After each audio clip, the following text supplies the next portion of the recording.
CM Siddaramaiah ವಿರುದ್ಧದ ಪ್ರಾಸಿಕ್ಯೂಷನ್ನ ಭವಿಷ್ಯ ಇಂದು ನಿರ್ಧಾರ ಆಗಲಿದೆ. ಹೈಕೋರ್ಟ್ ಏಕಸದಸ್ಯ ಪೀಠದಲ್ಲಿ ಮಧ್ಯಾಹ್ನ 2:30ಕ್ಕೆ ವಿಚಾರಣೆ ನಡೆಯುತ್ತೆ.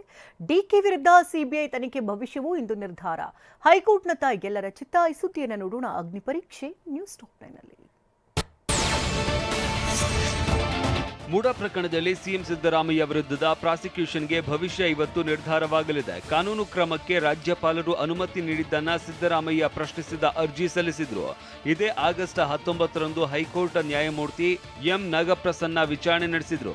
ಸಿದ್ದರಾಮಯ್ಯಗೆ ತಾತ್ಕಾಲಿಕ ರಿಲೀಫ್ ನೀಡಿ ವಿಚಾರಣೆಯನ್ನ ಇವತ್ತಿಗೆ ಮುಂದೂಡಿತ್ತು. ಅದರಂತೆ ಹೈಕೋರ್ಟ್ ಏಕಸದಸ್ಯ ಪೀಠದಲ್ಲಿ ಮಧ್ಯಾಹ್ನ 2:30ಕ್ಕೆ ನಡೆಯಲಿದೆ.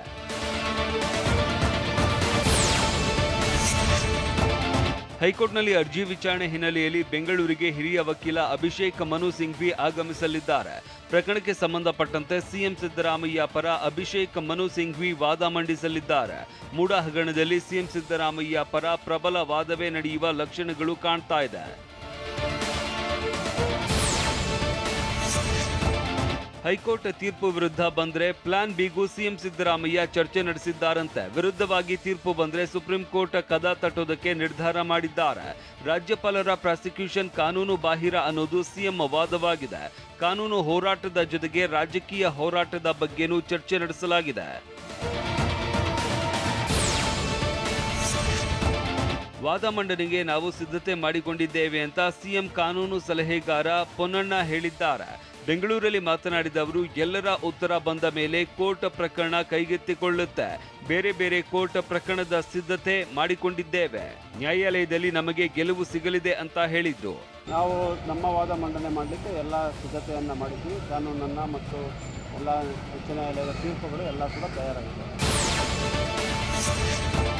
ಡಿಸಿಎಂ ಡಿಕೆ ಶಿವಕುಮಾರ್ ವಿರುದ್ಧದ ಆದಾಯ ಮೀರಿ ಆಸ್ತಿ ಗಳಿಕೆ ಕೇಸ್ಗೆ ಸಂಬಂಧಪಟ್ಟಂತೆ ಇವತ್ತು ಹೈಕೋರ್ಟ್ ವಿಭಾಗೀಯ ಪೀಠ ತೀರ್ಪು ನೀಡಲಿದೆ.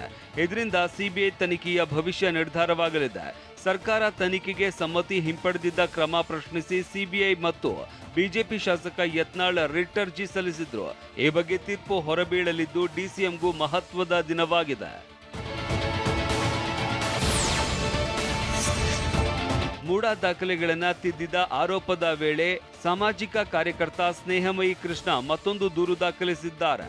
ಮೈಸೂರು ಪೊಲೀಸ್ ಸ್ಟೇಷನ್ಗೆ ದೂರು ನೀಡಿದ್ದು, ಪಾರ್ವತಿ ಸಿದ್ದರಾಮಯ್ಯ ಸಹಿ ಇರುವ ದಾಖಲೆಯನ್ನ ತಿದ್ದಲಾಗಿದೆ. ನೈಜ ದಾಖಲೆಯನ್ನ ತಿದ್ದುಪಡಿ ಮಾಡಿ ನಕಲಿ ದಾಖಲೆಗಳನ್ನ ಸೃಷ್ಟಿಸಲಾಗಿದೆ ಅಂತ ದೂರಿನಲ್ಲಿ ಉಲ್ಲೇಖಿಸಲಾಗಿದೆ. ಸಿಎಂ ವಿರುದ್ಧ ದೂರು ನೀಡಿದ ಸ್ನೇಹಮಯಿ ಕೃಷ್ಣ ರೌಡಿಶೀಟರ್ ಅಂತ ಕಾಂಗ್ರೆಸ್ ವಕ್ತಾರ ಎಂ ಲಕ್ಷ್ಮಣ ಗಂಭೀರ ಆರೋಪ ಮಾಡಿದ್ದಾರೆ. ಮೈಸೂರಲ್ಲಿ ಮಾತನಾಡಿದ ಅವರು, 2019ರಿಂದ ಸಾಮಾಜಿಕ ಕಾರ್ಯಕರ್ತ ಸ್ನೇಹಮಯಿ ರೌಡಿಶೀಟರ್ ಆಗಿದ್ದು, ಬ್ಲಾಕ್ ಮೇಲ್, ಕೊಲೆ, ಭೂ ಅವ್ಯವಹಾರ ಸೇರಿದಂತೆ ಆತನ ವಿರುದ್ಧ 44 ಕೇಸ್ಗಳಿವೆ.